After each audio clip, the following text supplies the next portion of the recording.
பாதுகாப்பு ஆலோசகர் அஜித் தோவல் இலங்கைக்கு ரகசிய பயணம் மேற்கொண்டுள்ளார். இவரது அலுவலகம் தரப்பில் எவ்வித அதிகாரப்பூர்வ தகவலும் தெரிவிக்கப்படவில்லை என்றாலும் இலங்கை பாதுகாப்புத்துறை அதிகாரிகள் இதனை உறுதி செய்துள்ளனர். இலங்கையில் வரும் செப்டம்பர் 21 பொது தேர்தல் நடக்க உள்ளது. இதற்கான பிரச்சாரத்தில் கட்சி பிரமுகர்கள் ஈடுபட்டுள்ளனர். இலங்கையில் சீன படையினர் கப்பல் நிறுத்தும் முயற்சி ஒரு புறம் இருப்பதால் இந்தியா இலங்கை அரசியலை உற்று நோக்கி கவனித்து வருகிறது. இந்நிலையில் அஜித் தோவல் இலங்கை சென்றார். கொழும்பு பாதுகாப்பு மாநாடு நடக்க உள்ள நிலையில் அவர் இலங்கை சென்றுள்ளார். இந்தியா, மாலத்தீவு, மொரீஷியஸ், வங்கதேசம் உறுப்பு நாடுகளாக உள்ளன. இந்திய கடலோர பாதுகாப்பு, பிராந்திய ஒத்துழைப்பு ஆகியன குறித்து விவாதிக்கப்படும். இலங்கை அதிபர் தேர்தலில் போட்டியிடும் அரசியல் கட்சியினரையும் அஜித் தோவல் சந்தித்து பேசுவார் என கூறப்படுகிறது. தமிழக பாஜக தலைவர் அண்ணாமலை லண்டன் சென்றுள்ள நிலையில் கட்சி பணிகளை ஒருங்கிணைக்க 6 பேர் கொண்ட குழு அமைக்கப்பட்டுள்ளது. தமிழக பாஜக தலைவர் அண்ணாமலை லண்டன் ஆக்ஸ்போர்ட் பல்கலையில் சர்வதேச அரசியல் புத்தாய்வு படிப்பில் சேர தலைமை அனுமதித்தது. அதன்படி அவர் லண்டன் புறப்பட்டு சென்று விட்டார். நவம்பர் இறுதியில் தான் தமிழகம் திரும்ப உள்ளார். இந்நிலையில் அண்ணாமலை திரும்ப வரும் வரை தமிழக பாஜகவை நிர்வகிக்க ராஜா உட்பட 6 பேர் கொண்ட ஒருங்கிணைப்பு குழு அமைக்கப்பட்டுள்ளது.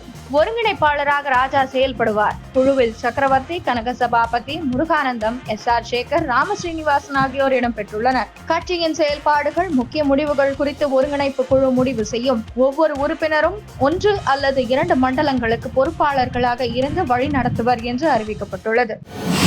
கோடநாடு கொலை கொள்ளை வழக்கு செப்டம்பர் 27ஆம் தேதிக்கு ஒத்திவைத்து பொறுப்பு நீதிபதி உத்தரவிட்டார். நீலகிரி மாவட்டம் கோத்தகிரி கொடநாடு கொலை கொள்ளை வழக்கு ஊட்டி செஷன்ஸ் கோர்ட்டில் நடந்து வருகிறது. இவ்வழக்கை விசாரித்து வரும் மாவட்ட நீதிபதி அப்துல் காதர் விடுப்பில் உள்ள நிலையில் குடும்ப நிலை நீதிமன்றத்தில் வழக்கு நடந்தது. இவ்வழக்கின் முக்கிய குற்றவாளியாக கருதப்படும் வாளையார் மனோஜ் நேரில் ஆஜரானார். அரசு தரப்பு வக்கீல்கள் ஷாஜஹான் மற்றும் கனகராஜ் ஆகியோர் ஆஜராகினர். மேலும் சிபிசிஐடி ADSP முருகவேல் தலைமையிலான சிபிசிஐடி போலீசார் நேரில் வந்தனர். பொறுப்பு நீதிபதி லிங்கம் முன்னிலையில் வழக்கு விசாரணைக்கு வந்த நிலையில் இன்டர்போல் விசாரணை அறிக்கை இன்னும் வந்து சேரவில்லை எனவும் தற்போது நடந்து வரும் புலன் விசாரணை குறித்தும் நீதிபதியிடம் அரசு தரப்பு வக்கீல்கள் தெரிவித்தனர். அதனை கேட்ட நீதிபதி லிங்கம் வழக்கின் விசாரணையை செப்டம்பர் 27ஆம் தேதிக்கு ஒத்திவைத்து உத்தரவிட்டார். அரசு தரப்பு வக்கீல் ஷாஜஹான் செய்தியாளர்களிடம் கூறுகையில், கோடநாடு கொலை கொள்ளை வழக்கு ஊட்டி மாவட்ட நீதிமன்றத்தில் நடக்கிறது. மாவட்ட நீதிபதி வேறு அலுவல் காரணமாக இருந்ததால் பொறுப்பு நீதிபதி முன்பு வழக்கு விசாரணைக்கு வந்தது. நீதிபதி விசாரிக்கும் போது தற்போதைய நிலை குறித்தும் இன்டர்போல் அறிக்கை வந்து சேரவில்லை என்பது குறித்து தெரிவித்தோம். அதனை கேட்ட நீதிபதி வழக்கு விசாரணையை செப்டம்பர் 27ஆம் தேதிக்கு ஒத்திவைத்து உத்தரவிட்டார். இவ்வாறு அவர் கூறினார். அமைந்தகரை சுற்றுவட்டார பகுதிகளில் போதை மாத்திரைகள் விற்கப்படுவதாக போலீசாருக்கு ரகசிய தகவல் கிடைத்தது. இதையடுத்து திருவிக பூங்கா அருகில் நேற்று மாலை அமைந்தகரை போலீசார் கண்காணித்தனர். அங்கு இருவர் போதைக்காக பயன்படுத்தப்படும் மாத்திரைகளை விற்க முயன்றது தெரிந்தது. போலீசார் அவர்களை பிடித்து சோதித்த போது அவர்களிடம் 3400 மாத்திரைகள் சிக்கின. விசாரணையில் அவர்கள் நேபாள நாட்டை சேர்ந்த பிரகாஷ் கத்தி, கிருஷ்ண சர்மா என்பதும் ஆவடி அடுத்த பட்டாபிராமில் உள்ள தனியார் ஹோட்டலில் தங்கி வேலை செய்வதும் தெரிந்தது. அவர்களிடமிருந்து 3400 போதை மாத்திரைகளை பறிமுதல் செய்து விசாரிக்கின்றனர்.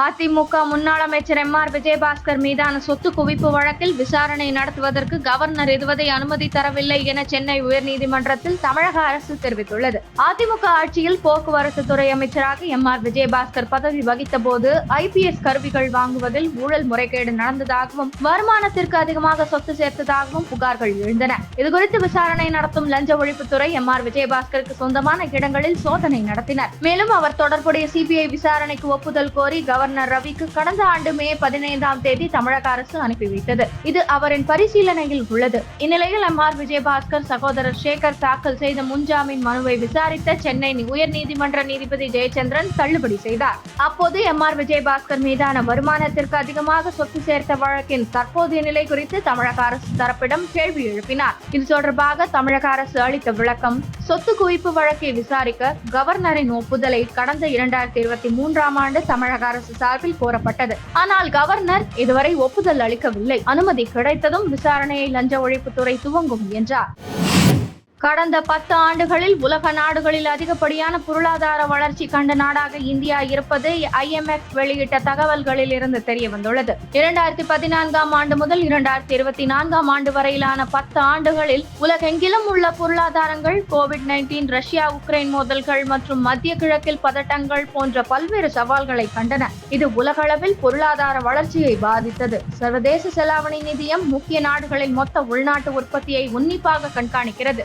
உலகின் மிகப்பெரிய பொருளாதார நாடான அமெரிக்கா தொடர்ந்து வளர்ச்சியடைந்து வந்தது. 2014இல் மொத்த உள்நாட்டு உற்பத்தி $17.6 டிரில்லியன் இருந்தது. 10 ஆண்டுகளில் 63.5% வளர்ச்சியடைந்தது. தற்போது $28.8 டிரில்லியன் எட்டியுள்ளது. இந்த வளர்ச்சிக்கு தொழில்நுட்ப முன்னேற்றங்கள், திறமையான பணியாளர்கள், ஸ்திரமான அரசியல் சூழல்தான் காரணமாக கருதப்படுகிறது. சீனா இன்னும் வேகமாக வளர்ந்தது. 2014இல் $10.5 டிரில்லியன் GDP-யுடன் துவங்கிய சீனா தனது பொருளாதார உற்பத்தியை 76.1% அதிகரித்தது. தற்போது $18.5 டிரில்லியன் வளர்ச்சி கண்டுள்ளது. ஐரோப்பாவின் மிகப்பெரிய பொருளாதார நாடான ஜெர்மனி 2014இல் $3.89 டிரில்லியன் இருந்து தற்போது $4.59 டிரில்லியன் வளர்ச்சி அடைந்துள்ளது. கடந்த 10 ஆண்டுகளில் 4வது இடத்திலிருந்து 3வது பெரிய பொருளாதார நாடாக மாறியுள்ளது. கடந்த 10 ஆண்டுகளில் அமெரிக்கா பொருளாதாரம் வலுவாகவே உள்ளது. எனினும் சீனா, இந்தியா ஆகிய நாடுகள் பொருளாதாரத்தில் குறிப்பிடத்தக்க முன்னேற்றம் அடைந்துள்ளன என்று IMF நிபுணர்கள் கருதுகின்றனர். நரேந்திர மோடி மீதான எனது அன்பு அசைக்க முடியாதது. அவர் பிரதமராக இருக்கும் வரை என்னை அவரிடமிருந்து பிரிக்க முடியாது என லோக் ஜனசக்தி கட்சியின் தலைவர் சிராக் பஸ்வான் கூறியுள்ளார். பீகாரில் மறைந்த முன்னாள் மத்திய அமைச்சர் ராம்விலாஸ் பஸ்வானின் மகனான சிராக் பஸ்வான் லோக் ஜனசக்தி கட்சியின் தலைவராக உள்ளார். லோக்சபா தேர்தலில் தேசிய ஜனநாயக கூட்டணி சார்பில் 5 தொகுதிகளில் போட்டியிட்ட இக்கட்சி 5லும் வென்றது. சிராக் பஸ்வானுக்கு மத்திய அமைச்சர் பதவியும் வழங்கப்பட்டது. வக்ஃபு வாரிய சட்ட திருத்தம், உயர் பதவிகளில் லேட்டரல் என்ட்ரி முறை உள்ளிட்ட மத்திய அரசின் நடவடிக்கைகளை கூட்டணிக்குள் இருந்தாலும் விமர்சித்து வந்தார்.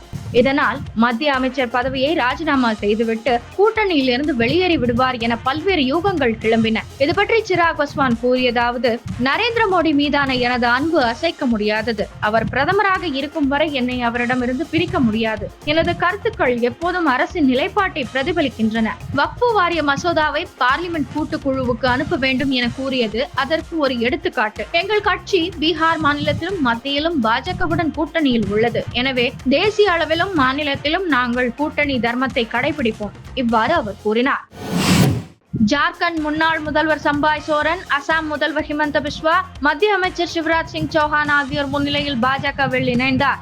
ஜார்க்கண்ட் முக்தி மோர்ச்சா கட்சி தலைவரும் ஜார்க்கண்ட் முதல்வருமான ஹேமந்த் சோரன் பண மோசடி வழக்கில் அமலாக்கத்துறையால் கடந்த ஜனவரியில் கைது செய்யப்பட்டு திஹார் சிறையில் அடைக்கப்பட்டார். இதனை அடுத்து பிப்ரவரியில் அக்கட்சியின் சம்பாய் சோரன் முதல்வராக பொறுப்பேற்றார். கடந்த ஜூனில் ஹேமந்த் சோரன் ஜாமீனில் வெளியே வந்தவுடன் மீண்டும் முதல்வராக பொறுப்பேற்க வேண்டி சம்பாய் சோரன் பதவி விலகினார். இந்நிலையில் கடந்த சில நாட்களுக்கு முன் தன் ஆதரவு MLA-க்கள் சிலருடன் டில்லி சென்றார் சம்பாய் சோரன். தொடர்ந்து பாஜகவில் இணைய உள்ளதாக செய்திகள் வெளியாகின. இதுகுறித்து பதிலளித்த சம்பாய் சோரன், அரசியலில் இருந்து ஓய்வு பெறலாம் என எண்ணினேன். ஆனால் அரசியலை விட்டு விலக வேண்டாம் என்று மக்கள் அளித்த ஆதரவு காரணமாக பாஜகவில் இணைய முடிவு எடுத்துள்ளேன் என கூறியிருந்தார். அதன்படி இன்று அசாம் முதல்வர் ஹிமந்த பிஸ்வா, மத்திய அமைச்சர் சிவராஜ் சிங் சௌஹான் ஆகியோர் முன்னிலையில் சம்பாய் சோரன் பாஜகவில் இணைந்தார். அம்மாநில சட்டசபைக்கு வரும் நவம்பர், டிசம்பரில் தேர்தல் நடைபெற உள்ள நிலையில் அவர் பாஜகவில் இணைந்தது அரசியலில் பரபரப்பை ஏற்படுத்தியுள்ளது. வங்கதேச முன்னாள் பிரதமர் ஷேக் ஹசீனா கட்சியான அவாமி லீக் கட்சி முக்கிய தலைவர் இந்திய மேகாலய சர்வதேச எல்லையில் பிணமாக மீட்கப்பட்டார். வங்கதேசத்தில் இடஒதுக்கீட்டிற்கு எதிராக மாணவர்கள் நடத்திய போராட்டம் வன்முறையாக வெடித்தது. இதில் 100க்கும் மேற்பட்டோர் பலியாகினர். இதன் காரணமாக அந்நாட்டு பிரதமரும் அவாமி லீக் கட்சி தலைவருமான ஷேக் ஹசீனா பதவி விலகியதுடன் நாட்டை விட்டு வெளியேறி இந்தியாவில் தஞ்சமடைந்துள்ளார். முகமது யூனுஸ் தலைமையில் இடைக்கால அரசு அமைந்தது. இந்நிலையில் இந்திய மேகாலய சர்வதேச எல்லையின் கிழக்கு ஜெயின்டியா ஹில்ஸ் என்ற பகுதியில் டோனா போகி என்ற கிராம பகுதியில் கடந்த 26ஆம் தேதி அன்று வங்கதேச பாஸ்போர்ட்டுடன் உடலில் காயங்களுடன் ஒருவர் சடலமாக மீட்கப்பட்டார். போலீசார் அவரை மீட்டு பிரேத பரிசோதனைக்காக அனுப்பி வைத்தனர். அதில் பிணமாக கிடந்தவர் வங்கதேச அவாமி லீக் கட்சியை சேர்ந்த இஷாக் அலிகான் பன்னா என்பது தெரிய வந்தது. இவர் இந்தியாவிற்குள் ஊடுருவ முயன்ற நிலையில் பிணமாக மீட்கப்பட்டார். பாரா ஒலிம்பிக்கில் துப்பாக்கி சுடுதலில் இந்திய வீராங்கனைகள் தங்கம் மற்றும் வெண்கலம் வென்று அசத்தினர். அதேபோல் 100 மீட்டர் ஓட்டப்பந்தயத்தில் இந்திய வீராங்கனை வெண்கலம் வென்றார். பிரான்சின் பாரிஸில் மாற்றுத்திறனாளிகளுக்கான பாராலிம்பிக் போட்டி நடக்கிறது. இதில் துப்பாக்கி சுடுதலில் 10 மீட்டர் ஏர் ரைபிள் பிரிவில் இந்தியாவின் அவனி லெஹரா தங்கம் வென்றார். இதே போட்டியில் மற்றொரு இந்திய வீராங்கனை மோனா அகர்வால் வெண்கலம் வென்றார். 100 மீட்டர் ஓட்ட பந்தயத்தில் இந்திய வீராங்கனை பிரீத்தி பால் 3வது இடம் பிடித்து வெண்கலப் பதக்கம் வென்றார். பாராலிம்பிக் ஓட்டப்பந்தய வரலாற்றில் இந்தியா சார்பில் பெறப்படும் முதல் பதக்கம் இது.